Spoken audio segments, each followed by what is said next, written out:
বিকল্প শক্তির ব্যবহারে জোর দিয়ে প্রধানমন্ত্রী সূর্যঘর যোজনায় সাধারণ মানুষকে সামিল হওয়ার আহ্বান জানালেন রাজ্যের মুখ্যমন্ত্রী শুভেন্দু অধিকারী। সাধারণ মানুষের বিদ্যুৎ বিল কমানোই এর মূল উদ্দেশ্য। মঙ্গলবার 21শে জুলাই সল্টলেকের করুণাময়ীতে বিদ্যুৎ ভবনের অনুষ্ঠানে মুখ্যমন্ত্রী বলেন, এই প্রধানমন্ত্রী সূর্যঘর যোজনায় সবথেকে ভালো কাজ হয়েছে মহারাষ্ট্রে। 26 লক্ষ প্রধানমন্ত্রী সূর্যঘর পেয়েছে। আগের সরকার নেয়নি এই প্রকল্প। আমাদের রাজ্যে 1 লক্ষ কোটা দেওয়া হয়েছে এই প্রকল্পে। মুখ্যমন্ত্রী বলেন, তার বিশ্বাস এই কোটা বাড়াতে পারবেন। তবে একটা সমস্যাও রয়েছে, গ্রাহককে টাকা লাগাতে হচ্ছে। সেক্ষেত্রে এসসি এসটিদের ক্ষেত্রে 100 ইউনিটে 5,000 টাকা করে দেওয়ার প্রভিশন রাখা হয়েছে। কি বলেছেন শুভেন্দু অধিকারী, শুনবো। এক্সেস যে পাওয়ারটা তৈরি হবে সৌর বিদ্যুতে, সেটা আপনার গ্রিডে যদি আমরা না দিতে পারি, থ্রো করতে না পারি, তাহলে তো সেই প্রজেক্ট ফেল করবে। যদিও এটা টেকনিক্যাল সাবজেক্ট, কিন্তু প্র্যাকটিক্যালি এটা আমার মনে হয়েছে। এই জন্য আপনাদের সঙ্গে, আপনাদের WBSEDCL বা ইত্যাদি আপনাদের সঙ্গে এই নন কনভেনশনাল এনার্জি এটাও কোরিলেটেড। সবচেয়ে বেটার কাজ মহারাষ্ট্র করেছে। 26 লক্ষ প্রধানমন্ত্রী সূর্যঘর সবচেয়ে ভালো। আগে সরকার নেয়নি, কেন নেয়নি আমি জানি না। আমরা নিয়েছি, আমাদের 1 লাখ মাত্র কোটা দেওয়া হয়েছে। আমার বিশ্বাস আমরা অনেক বেশি করতে পারবো।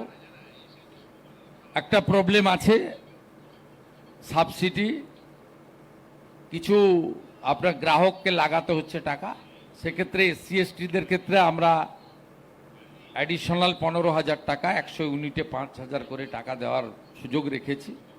আমরা ভাববো, আপনারা কেসগুলো তোলার চেষ্টা করুন। আজকেও একটু পরে আমাদের 1800 বাড়িতে আমরা নবান্ন সভাগৃহ থেকে সুইচ দেব। এটা ছোট্ট প্রোগ্রাম, তো মেসেজটা হচ্ছে যে আমরা প্রধানমন্ত্রী সূর্যঘরে বিকল্প শক্তিতে ওয়েস্ট বেঙ্গল আজ থেকে এন্ট্রি নিল। It's a message. রাজ্যে যেখানে সাবস্টেশন করা দরকার, পেন্ডিং রয়েছে, সেখানে দ্রুত পরিকল্পনা করুন, নতুন সাবস্টেশন তৈরি করুন। রাজ্যের শিল্পের খরা চলছে, বিদ্যুৎ উদ্ধৃত রয়েছে, কোথাও জমি সমস্যার জন্য সাবস্টেশন হয়নি। এখন রাজ্যে বিদ্যুৎ উদ্ধৃত হওয়া সত্ত্বেও কোথাও কোথাও বেশ কয়েক ঘন্টা ধরে লোডশেডিং থাকছে। এটা রাজ্যের পক্ষে ভালো নয়। মঙ্গলবার 21শে জুলাই সল্টলেকের করুণাময়ীতে বিদ্যুৎ ভবনে এই মন্তব্য করেন রাজ্যের মুখ্যমন্ত্রী শুভেন্দু অধিকারী। শুভেন্দু বলেন, সরকার কে চালাচ্ছে, কারা চালাচ্ছে বড় কথা নয়, বিদ্যুৎ দপ্তর কেমন করে চলছে সেটাই বড় কথা। চেয়ার তো একটাই। কি বলেছেন শুভেন্দু অধিকারী, শুন। আমি আপনাদের বলবো, যেখানে যেখানে সাবস্টেশন করা দরকার, পেন্ডিং রয়েছে, দ্রুততার সঙ্গে পরিকল্পনা করুন। যা আছে তাকে তো রক্ষণাবেক্ষণ করতে হবে, নতুন সাবস্টেশন বাড়াতে হবে। এর ফলে এমনি এই রাজ্যের শিল্পে অনেক দিন ধরেই খরা চলছে, বিদ্যুৎ উদ্বৃত্ত। এই উদ্বৃত্ত বিদ্যুৎ থাকা সত্ত্বেও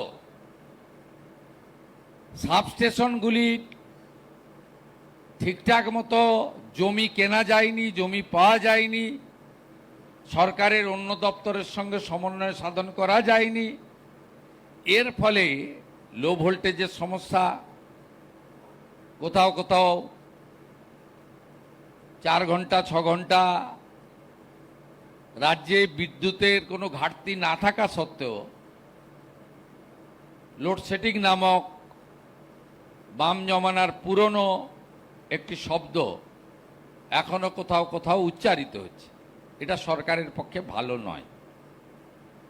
সরকার কে চালাচ্ছে, কারা চালাচ্ছেন বড় কথা নয়, বিদ্যুৎ দপ্তর কেমন চলছে এটাই বড় কথা, এবং তার দায়িত্ব আপনাদের। চেয়ারটা তো একই, ব্যক্তির পরিবর্তন হয়, রঙের পরিবর্তন হয়, বিচারধারার পরিবর্তন হয়। ভারতবর্ষের সুমহান গণতান্ত্রিক ব্যবস্থা এটা আছে, কিন্তু এই দপ্তরকে নিজের পরিবারের মতো আপনারা ভালোবাসেন। তাই সাবস্টেশনগুলো তৈরি করা দরকার এবং নিচের তলায় যেখানে যেখানে আমাদের সেই পিডিসিএল এর হোক বা ডিস্ট্রিবিউশন সেন্টার হোক, অনেক রিমোট জায়গায় আছে, সেখানে যে কর্মচারীরা, ইঞ্জিনিয়াররা তারা থাকেন, তাদের আবাসের প্রতিও যত্ন দপ্তরকে নেওয়া উচিত।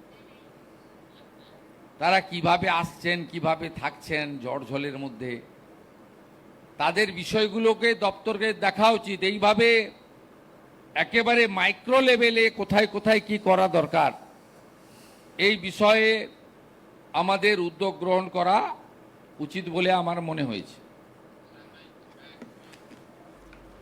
মুখ্যমন্ত্রী বলেন, ইঞ্জিনিয়ারের বহু পোস্ট ফাঁকা, থার্ড পার্টি দিয়ে বিদ্যুৎ দপ্তর চলছে। আমাদের মেধাযুক্ত ইঞ্জিনিয়ার দরকার। গত বছর ইঞ্জিনিয়ারিং কলেজগুলোতে 30% ছেলে মেয়ে অ্যাডমিশন নেয়নি, মুখ ফিরিয়ে রেখেছিল। এবার ডেটা দেখলাম, ইঞ্জিনিয়ারিংয়ে পুরো ভর্তি হয়েছে। তাহলে ওরা ভাবছে যে নিয়োগ হবে। আগে বাবা মা বলতো পড়ো লেখো, ল্যাপটপের দাম বেশি, তাই মুখ ফেরাতো। আমরা চাই ভ্যাকেন্সি ফুল করতে। কি বলছেন আর মুখ্যমন্ত্রী, শুনবো। বিপুল সংখ্যক ইঞ্জিনিয়ারের পোস্ট ফাঁকা, থার্ড পার্টি দিয়ে বিদ্যুৎ দপ্তর চলছে। এখানে হাই স্কিল্ড এবং সেমি স্কিল্ড আমাদের মেধাযুক্ত ইঞ্জিনিয়ার দরকার। গত বছর পর্যন্ত পশ্চিমবঙ্গে ইঞ্জিনিয়ারিং কলেজগুলোতে 30%-এর বেশি অ্যাডমিশন নেয়নি, মুখ ঘুরিয়ে নিয়েছিল। কেন জানি না, এই সরকার আসার পরে এইচএস এর রেজাল্ট বেরিয়েছে এবং এইচএস এর রেজাল্ট বেরোনোর পরে 3 দিনের মধ্যে আমরা অ্যাডমিশন শুরু করেছি। এবারে পশ্চিমবঙ্গে আপনাদেরও ইঞ্জিনিয়ারিং কলেজ রয়েছে কোলাঘাটে। আপনারা ডাটা দেখবেন, আমি সোশ্যাল মিডিয়াতেও দিয়েছিলাম, 100% ইঞ্জিনিয়ারিংয়ের সিট ফিল আপ হয়ে গেছে। তার মানে সবাই ভাবছে যে এরা নিয়োগ টিয়োগ করবে। এবারে বাবা মারাই তো উৎসাহিত করেন। এর আগে বাবা মারা বলতো বেশি পড়ে লাভ নেই, রিড অ্যান্ড রাইট, 10 পর্যন্ত পড়ে, কারণ খরচ আছে তো। একটা মোটা বই কিনতে গেলে তো 500 টাকা লাগে, একটা ভালো ল্যাপটপ কিনতে গেলে 35-40 হাজার টাকা লাগে, একটা ট্যাব কিনতে গেলে 14,000 টাকা মিনিমাম লাগে। এসব করে কি হবে, ইনভেস্ট করে, তারপরে সেমিস্টারের টাকা ইত্যাদি ইত্যাদি। তা হয়েছে, এর ফলে এরা যে এবছর ভর্তি হয়েছে এবছরই ইঞ্জিনিয়ারিং চাকরি পাবে তা নয়, কোর্স কমপ্লিট করতে হবে। আমরা চাই আপনাদের ভ্যাকেন্সিও যে আছে সেটা করতে। একটা আন্ডার প্রসেস আছে, আমি এই পদ্ধতি সমর্থন করি না যেটা ডিপার্টমেন্ট রিক্রুট করছে। এটা 100% ফেয়ার হতে পারে না। মন্ত্রীদের ইন্টারভেনশন ছিল। আপনি যদি এই পদ্ধতিতে চালান, আমি জানি না, আমার দপ্তর থেকেও ইন্টারভেনশন হয়ে যেতে পারে। এমন কেউ এসে রিকোয়েস্ট করলো, একটু দেখে নেন তো। মন্ত্রী দেখে নিতে বলা মানেই তো অর্ডার। আপনাদের যা আন্ডার প্রসেস আছে রিক্রুটমেন্ট চলুক, আমি পরের আন্ডার রিক্রুটমেন্ট পুরোটা বের করে পিএসসিতে দিয়ে দেবো। কারণ আমি ইঞ্জিনিয়ার নিয়োগের ক্ষেত্রে খুব বদনাম হয়ে গেছে রাজ্যের। এই 26,000 শিক্ষক শিক্ষিকার চাকরি, মিউনিসিপ্যাল রিক্রুটমেন্ট স্ক্যাম সব মিলিয়ে ভীষণ বদনাম হয়ে গেছে। আপনি তো আফটার অল বাঙালি, বাঙালির মেধা কিন্তু ওয়ার্ল্ড ফেমাস। আপনি কেন ঢুকবেন? আমি তো অ্যাটেন্ডেন্ট পাই, অ্যাটেন্ডেন্টে ঢোকাবো আমার পছন্দের কোনো লোক বা কোনো সহযোগী থাকলে। আমি কেন ইঞ্জিনিয়ারিং এই হাই স্কিল্ড লোকজনে কেন ইন্টারফেয়ার করব? সঙ্গে রাখুন আজ তাক বাংলাকে, সাবস্ক্রাইব করতে ভুলবেন না।